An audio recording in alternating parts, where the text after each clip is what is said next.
Un couple achète une maison en 2002 et découvre, 7 ans plus tard, par le plus grand des hasards, des lingots d'or enfouis dans le jardin. Ils ont trouvé un véritable trésor. C'est la situation rêvée. Enfin oui, mais seulement jusqu'au moment où les héritiers de l'ancien propriétaire viennent réclamer la propriété des lingots. Mais alors qui? Des nouveaux propriétaires qui ont découvert le trésor ou des héritiers de l'ancien propriétaire se verront attribuer la propriété des lingots d'or? C'est l'histoire hors du commun que je vais vous raconter aujourd'hui.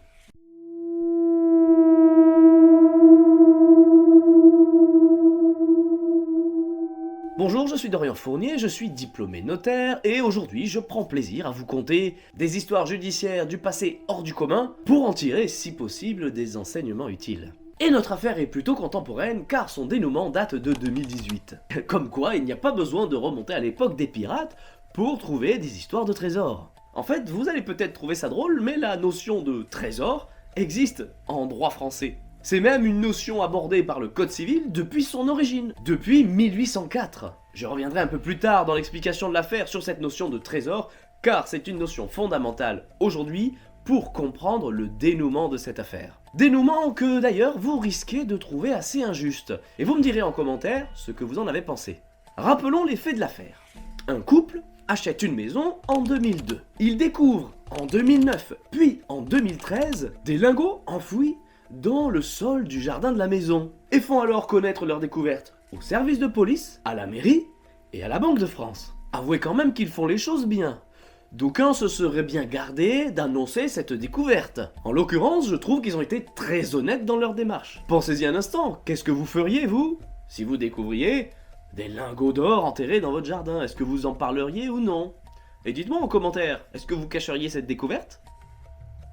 Ou est-ce que vous iriez l'annoncer aux autorités? J'avoue qu'à titre personnel, j'ai réfléchi, je ne sais pas trop, mais d'un côté, si on veut pouvoir en faire quelque chose, à part les garder, ce qui sert à rien, il faut bien les déclarer. On va pas non plus se mettre à vendre des lingots d'or sur le marché noir.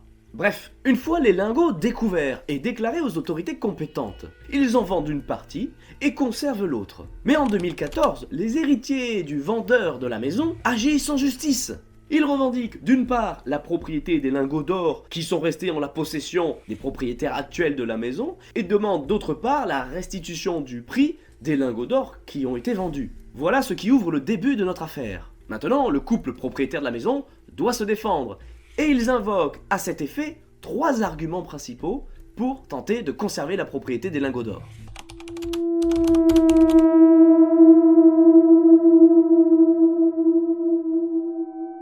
Ils ont été chanceux en faisant cette découverte. Et en plus, ils ont été particulièrement honnêtes, ils ont tout déclaré aux autorités compétentes. Plus que la majorité d'entre nous, j'en suis sûr. Alors pour ces raisons, ils tiennent à conserver la propriété des lingots d'or. Franchement, je les comprends. Parce que derrière, l'enjeu financier n'est pas mince. Pour information, en 2008, un lingot d'or d'1 kg valait entre 20 000 et 24 000 euros. En 2013, la valeur du lingot d'1 kg a oscillé entre 30 000 et 40 000 euros. Donc en fonction du nombre de lingots concernés, et ça malheureusement mes sources ne donnent pas l'information, cela pouvait représenter une sacrée petite fortune. D'où la volonté qu'ils avaient de faire valoir leurs droits. Leur premier argument donc a porté précisément sur la notion de trésor. Et nous y venons.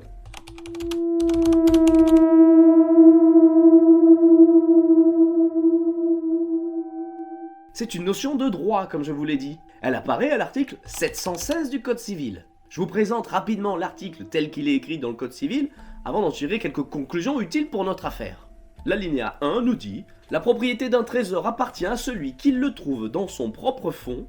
Si le trésor est trouvé dans le fonds d'autrui, il appartient pour moitié à celui qui l'a découvert et pour l'autre moitié au propriétaire du fonds. » Et l'alinéa second nous dit « Le trésor est toute chose cachée ou enfouie sur laquelle personne ne peut justifier sa propriété et qui est découverte par le pur effet du hasard. » Cet article fait 2 choses. L'alinéa 1 nous donne les règles de propriété d'un trésor suivant qu'il est trouvé sur son propre terrain ou sur le terrain d'autrui, sur le terrain d'une autre personne. Terrain, c'est le mot que désigne l'article quand il parle de fonds. Fonds avec un S. C'est un terme juridique. Et l'alinéa 2 nous donne la définition du trésor. Je trouve d'ailleurs que l'articulation n'est pas très logique. Ils auraient pu donner d'abord la définition avant d'en donner les règles de propriété. Mais bref. Dans notre cas, je vous l'ai dit, notre couple a découvert le trésor sur son propre terrain. Donc, à ce sujet-là, il n'y a pas de débat. On va donc s'intéresser plus précisément à la définition du trésor, la linéa 2. Pour savoir qui mérite la propriété entre notre couple qui découvre le trésor dans le sol du terrain de la maison qu'ils ont acheté et les héritiers de l'ancien propriétaire. Parce qu'en fait, sur ce point précis, l'enjeu peut être considéré assez binaire. Soit les lingots sont qualifiés de trésors, et auquel cas, selon l'article, ils appartiennent à ceux qui les ont découverts. La loi parle de l'inventeur du trésor, celui qui le découvre. Soit ce n'est pas qualifié de trésor, et auquel cas, les héritiers de l'ancien propriétaire seraient reconnus véritables propriétaires. Analysons donc ensemble précisément la définition du trésor, afin de la confronter à nos faits. Donc, le trésor est toute chose cachée ou enfouie sur laquelle personne ne peut justifier sa propriété et qui est découverte par le pur effet du hasard. 3 critères doivent donc être extraits de cet article. Il s'agit d'une chose cachée ou enfouie, qui est découverte par le pur effet du hasard et sur laquelle personne ne peut justifier de sa propriété. Si ces lingots d'or, cette merveilleuse trouvaille, est qualifiée de trésor, ils appartiendront donc au couple en vertu de l'article 716 du Code civil. Autant le premier critère ne fait pas de doute. Les lingots d'or étaient à la fois cachés et enfouis. Le deuxième critère ne fait pas plus de doute. Ils sont tombés dessus par hasard. Mes sources ne le précisent pas, mais a priori, ils ont dû le découvrir en faisant des travaux et en excavant le sol avant de créer, je sais pas, peut-être une piscine ou une dépendance. Mais c'est notre troisième critère qui va pêcher. Car les héritiers du vendeur de la maison ont pu justifier de la propriété des lingots d'or. Et ce, grâce au numéro d'identification figurant dessus. Ils ont vraisemblablement pu présenter au juge les reçus d'achat des lingots d'or. Reçus sur lesquels figurent les numéros d'identification correspondant à ceux retrouvés sur les lingots. Le premier argument de notre couple tombe donc à l'eau. Les lingots d'or ne peuvent pas être qualifiés de trésors au sens de la loi, ils ne peuvent donc pas être considérés propriétaires à ce titre, car justement, on a pu déterminer leur propriétaire réel. Voyons donc le deuxième argument qu'ils ont évoqué, avec lequel, qui sait, ils ont peut-être eu plus de chance.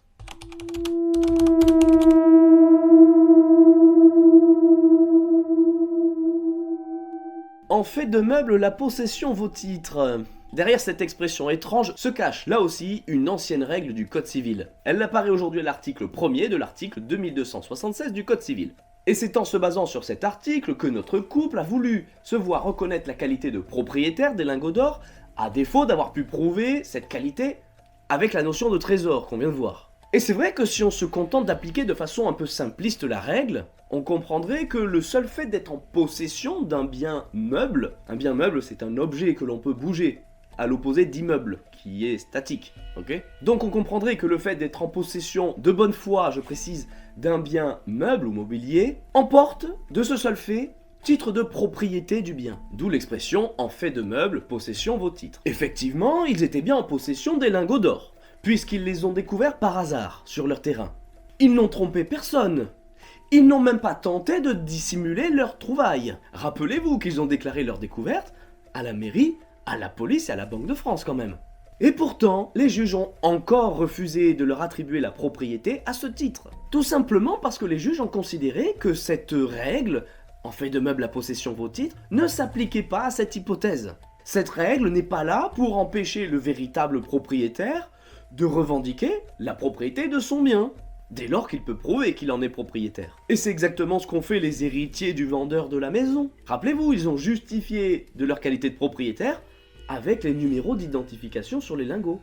Les héritiers du vendeur sont eux aussi de bonne foi quand ils revendiquent la propriété des lingots. Cela fait partie de leur héritage. Et le couple, quand il a fait l'acquisition de la maison, il a payé le prix de la maison, pas de la valeur des lingots. Dans le fond, il ne pourrait pas croire un seul instant qu'ils étaient les destinataires des lingots d'or enfouis. En les découvrant par hasard, ils avaient bien conscience qu'ils n'étaient pas les propriétaires originels de ce trésor. Alors j'ai dit trésor, mais dans le sens commun du terme là.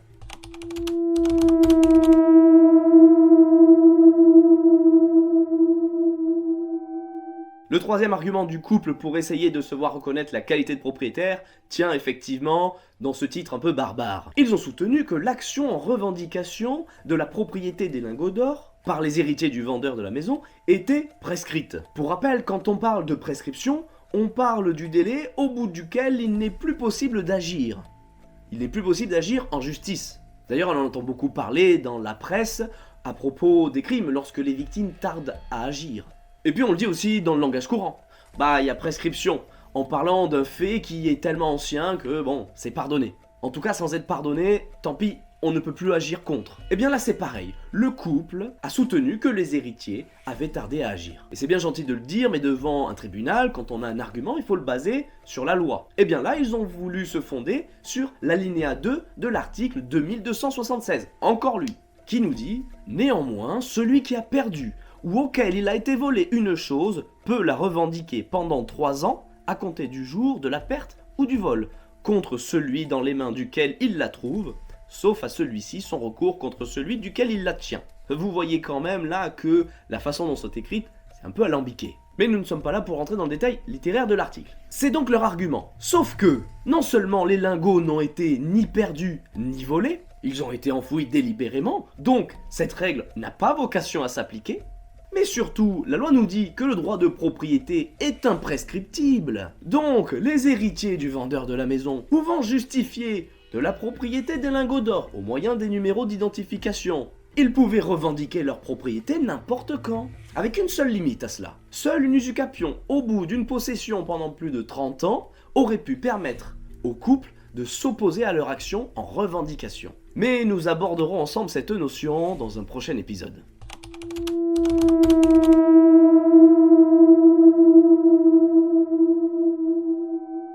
Au final, notre couple qui a acheté une maison, qui a découvert par hasard en creusant dans le jardin ce merveilleux trésor, qui a déclaré cette découverte aux administrations, ne s'est pas vu récompensé pour un sou. Bien au contraire même.